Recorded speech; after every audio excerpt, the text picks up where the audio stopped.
Alright, so the saga continues. It's good news though. Um, Basically, when I had gotten these mounts, they were, some cheap knockoff. I mean, they're metal. They were welded great. Had a bit of a time cutting it off. But what I'm doing is, you can see, actually here, let me do this. Let me get some light. Alright, so you can see where it used to be, like, right, this was the outside edge of the inside. So I ended up cutting it off and pushing it back, so essentially the motor would come forward. And then that's, like how it's mounted now. I have it mocked up. I have the other side like that, so it's, got it. Because what ended up happening was I didn't see this when this went up, but my drive shaft had a little bit of grinding off. What do you call it, on from this the outside edge, and then this is what I found. So you can kind of see, not the broken piece, maybe the broken piece, I don't know, but that whole thing was touching the drive shaft and binding up. It eventually it wore out, it took away, and then, it was fine, but I didn't, really hear it or whatever. But of course, what do you call it? Whatever. Small thing. So anyhow, I ended up, like I said, cutting that, tacking that. I'm gonna run a full bead now that I like my setup. It sits a little further away. I mean, it's not much, as you can see, but it was enough to get the drive shaft nice and snug. I mean, not snug, nice and loose, because before it was kind of a pain. So you kind of see on the drive shaft back there, it's got a little bit of space. And then you see, like here, this one's just covered fine. So what I'm gonna do with this, you see how now I need those? I'm just gonna open up, measure, and then drill a hole and slot it like how it is. Yeah, that'll be fine, because I'm going forward. Because if I was going backwards, I wouldn't have no real estate back here. But since I'm gonna be bringing it back forward, I'll just make a whole hole rather than doing like some type of adapter plate and welding more material or whatever. Even though, like, that could work, but I rather have majority of the weight over this cross member. So I'm gonna go ahead and just kick that forward without touching anything for the structure, because these bitches they're welded pretty good. So that's what I'm gonna do. Just slot, slide it forward, and I should be good to go. So that could have been one of my issues, and that's what I had said. Here we go. Yeah, that's what I had said when I had bought these, because McKinney sold those for like 500 or something.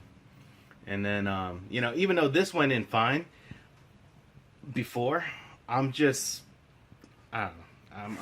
I'm being a little overprotective for my baby, but she'll be good. So alright guys, alrighty, so I just wanted to kind of see,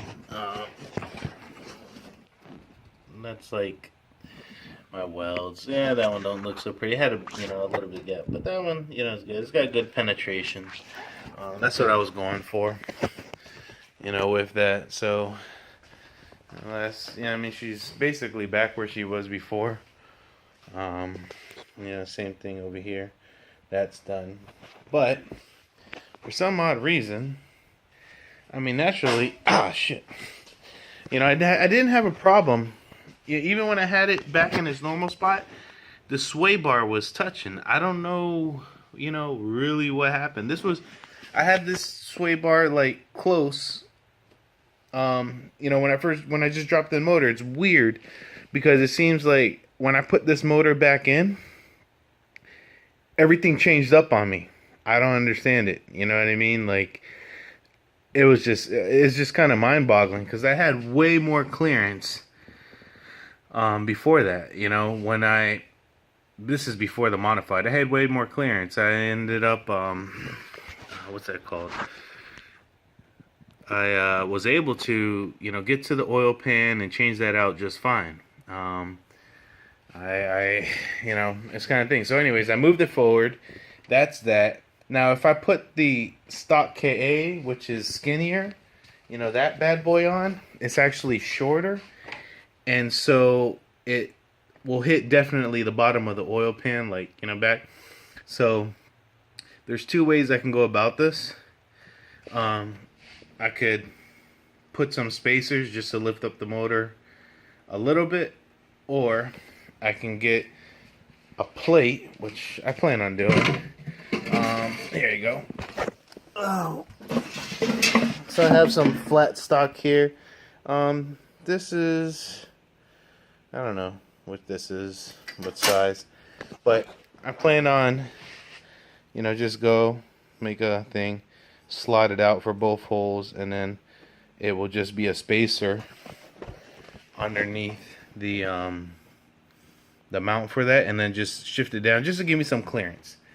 You know, I just need a little bit of clearance, but I got, you know, all the clearance back there. I got that. So this is just something that, you know, shit's happening, but it's no big deal.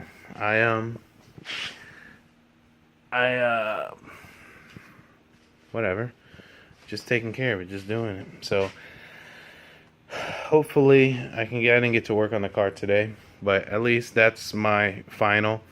And the good thing about this, I kind of wanted to point it out, was, you know, I had the engine held up and lifted and all that, and, you know, basically, you know, that's a pretty simple design.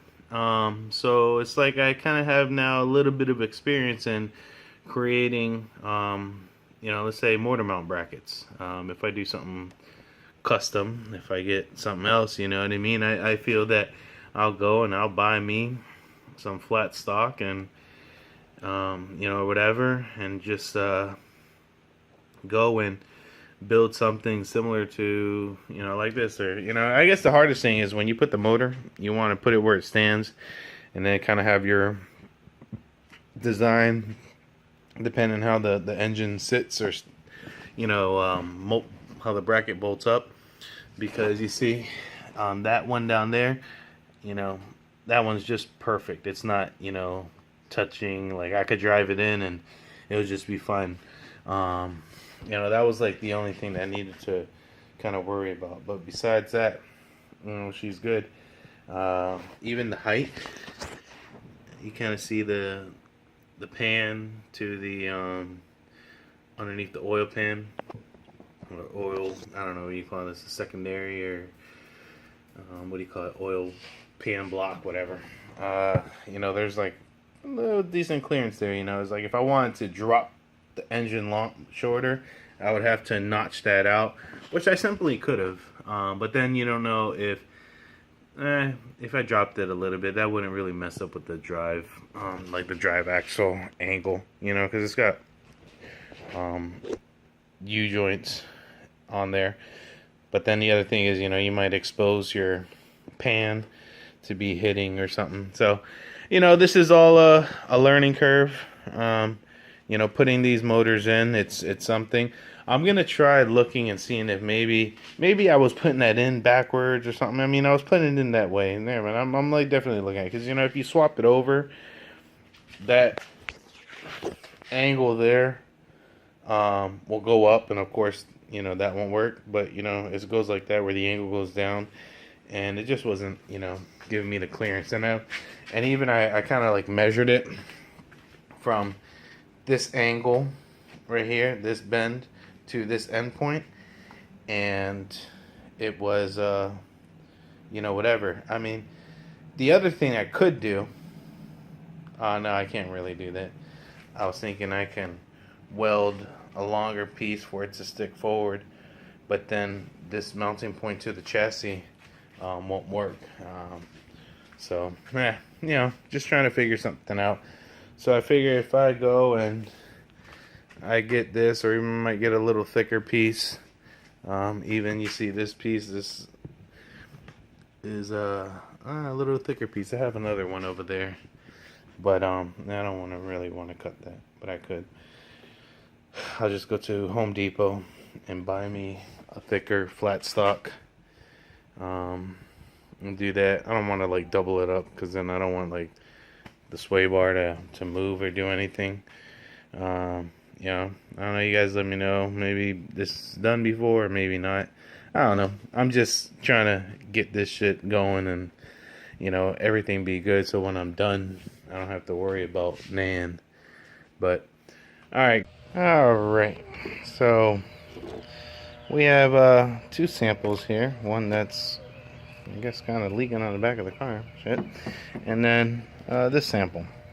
So, I mean, you guys aren't here to see, but you can see the movement of that fluid, and then compare that movement to that fluid, and they're very much exact. So, let me just get that, clean that. I've been having a big internal debate with myself. You know, well, that's not the.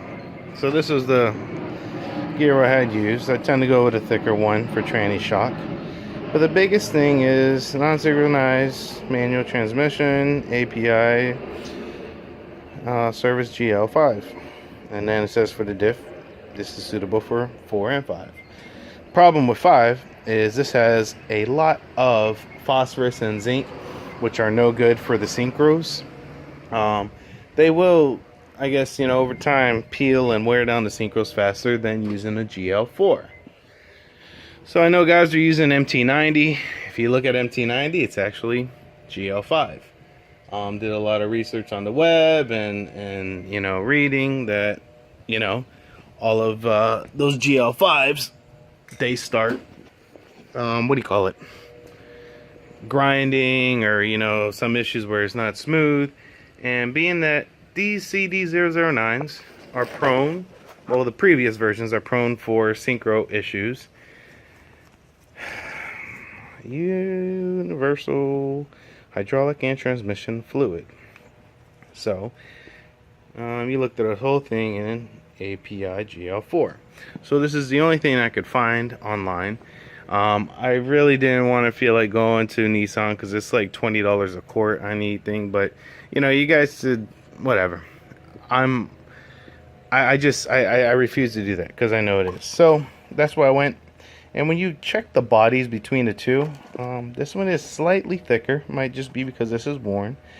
This one, I don't know if you can have, had a little bit of, you know, some bronze metallics in there. That was what came out of the transmission down there. So when I went to the store, I was looking for GL4, couldn't find it. Then I saw this guy. Then it doesn't really come with a weight. So and then what I did was I opened up what it calls for an 8590 weight and these transmissions. I opened them one in the store, compared it to this one, and this one had a little bit more body, like a little bit more shear to the oil compared to the 8590. And I was like, all right, cool, that's what I'm gonna use. So I bought it, and I still came home like, you know, I want to make sure. Started reading forums. Everyone's, you know, this MT90, you know, different ones and whatnot. And I was like, I don't really want to go and put in a GL5 and, you know, have an issue. So then that was when yesterday I took out the actual fluid, well, what was left from it, compared that to this, and we're good to go. So I'm gonna go ahead and drop that in, and then pretty much over here, this is all said and done. I had to modify one pipe down there, which is fine because it had a little bit of an issue. So I modified that, got everything squared away. You know, the radiator and such. I just need to work on some brackets here. Did some wiring cleanup over here, so it's a little better. This is for my fan. I still haven't You know, I need to wire in a relay, and I just haven't done that. You know, I'll make a relay and then jump it to the 2 fans that I have there. And I guess that's pretty much about it. Then I can go and, you know, test her out. But besides that, you know, I got the rear tires on that are bald as hell, so maybe if I get a good tune. Oh, and then here, so I had this other, you know, temporary bracket on. I can't really run a bracket here because this tab stop, this is for, like, you know, you can raise your idle like that, using this if you don't have an auto air control valve. And so excessive makes one where it bolts up here, comes back, and you know, it'll hold this guy where it needs to be. And I ended up getting like the $30 one. They had a $20 one where it's in a fixed position, but this throttle cable isn't too good. This is the only, that's like where it locks. And so I'll lock it and then use the slide on that to go. So at least that'll be fine. That's about all I'm waiting for in the mail. So it's coming together. But yeah, we'll see. I mean, I got everything. I just put my fans back on. I was redoing the radiator setup. You know, just making it more straight, and then with the IC to, you know, make that sure. Even though I want to get a bar and plate intercooler. But for the most part, once I get everything, it'll be kind of, you know, straightforward. Then I can kind of come back in, reassess, do some cleanup, you know, do some exhaust wrapping like how, you know, we spoke about. But that's about it. So, alright guys. Alright, so really nothing much more to report here. I ended up getting the transmission fluid in. I just gotta put engine oil in, and the biggest 2 things is this bracket that once I get shipped out, and then just doing the wiring for the fans. So once I do that, that's kind of where this motor's gonna sit. So hopefully, definitely this weekend she'll be running. It's I took too long for it getting it done, but you know, I needed to keep my sanity too. So, all right, guys, wish me luck for the weekend. All right.